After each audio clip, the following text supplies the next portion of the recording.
Tolong datangkan kepada saya satu saja pendapat, tidak usah dari para sahabat, tidak usah dari para tabi'in. 4 orang imam saja, Imam Ahmad, Imam Malik, Imam Syafi'i, Imam Abu Hanifah, ada enggak? Satu saja statement mereka yang suruh buat maulid, coba datangkan kepada saya. Tidak pernah ada, satu pun tidak ada statement mereka. Dan itu muncul justru setelah mereka meninggal.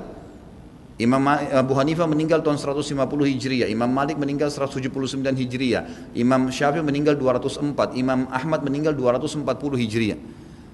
Itu munculnya maulid di tahun pas Imam Ahmad terakhir tuh, 10 tahun sebelum meninggal, 230 Hijriah oleh orang-orang Syiah yang ada di Mesir.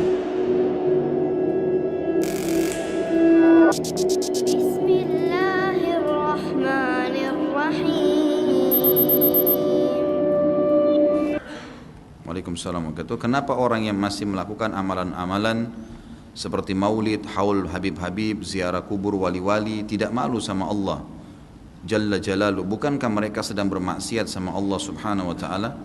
Ini semua dilakukan karena seseorang menganggap itu adalah perbuatan baik.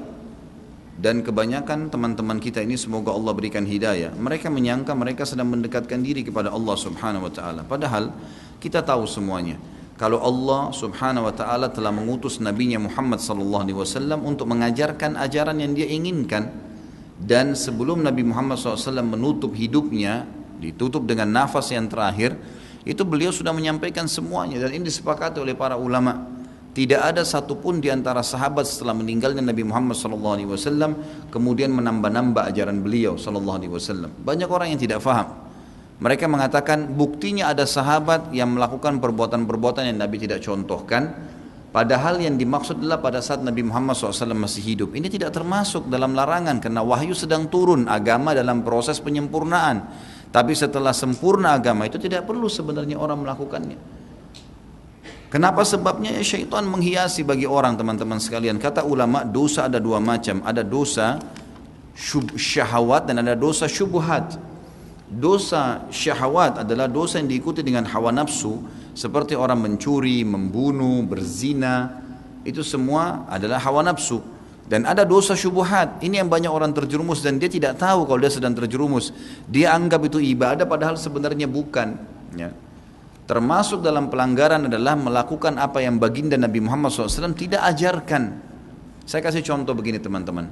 Kalau anda berkata maulid ini memperingati hari lahirnya atau hari matinya seseorang adalah hal yang boleh-boleh saja karena itu baik, teman-teman. Seperti anda sedang kerja di satu perusahaan. Kita kerja di satu perusahaan. Perusahaan punya peraturan-peraturan. Kita masuk misalnya building itu ada 10 tingkat, rapi, bersih. Kita sebagai pegawai ingin berbuat perbuatan yang kita lihat baik, tapi perusahaan tidak suruh.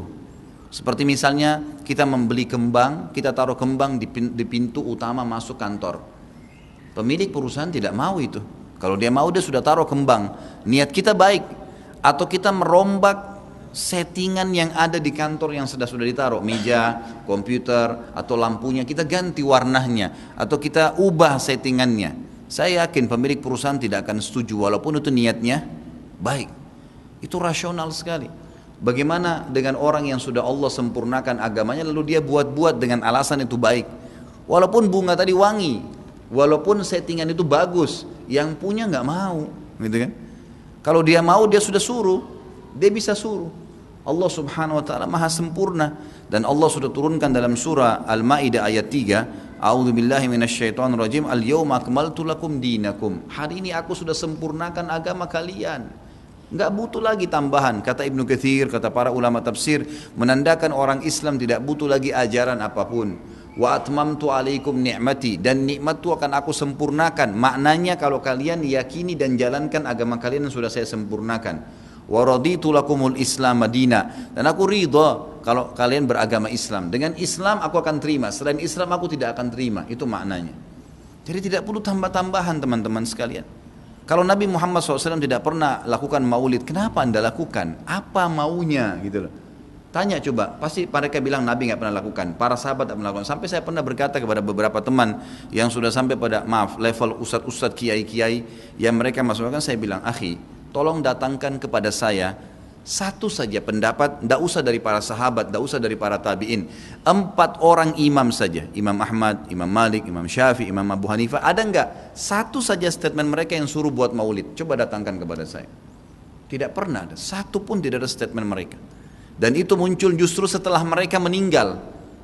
Imam Abu Hanifah meninggal tahun 150 Hijriah, Imam Malik meninggal 179 Hijriah, Imam Syafi'i meninggal 204, Imam Ahmad meninggal 240 Hijriah. Itu munculnya maulid di tahun pas Imam Ahmad terakhir tuh, 10 tahun sebelum meninggal, 230 Hijriah oleh orang-orang Syiah yang ada di Mesir. Itu mereka lakukan. Karena mereka mau mencontohi ya, yang dilakukan oleh orang-orang Nasrani merayakan hari lahirnya Nabi Isa alaihissalam. Banyak orang bilang ini kan cuma untuk syiar. Syiar akhi, sampaikan sejarah Nabi Muhammad SAW. Sampaikan majelis ilmu, bukan dengan membuat-buat yang Nabi kita tidak lakukan, gitu kan?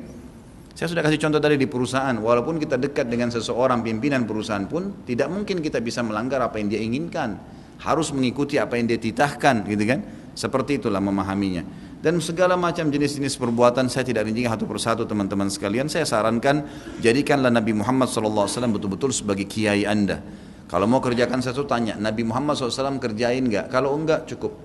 Kita enggak lebih pintar dari Nabi SAW teman-teman. Dan beliau diutus untuk dicontohi. Yang diperintahkan saja sudah padat, sudah banyak. Untuk apa buat-buat lagi? Udah banyak gitu kan?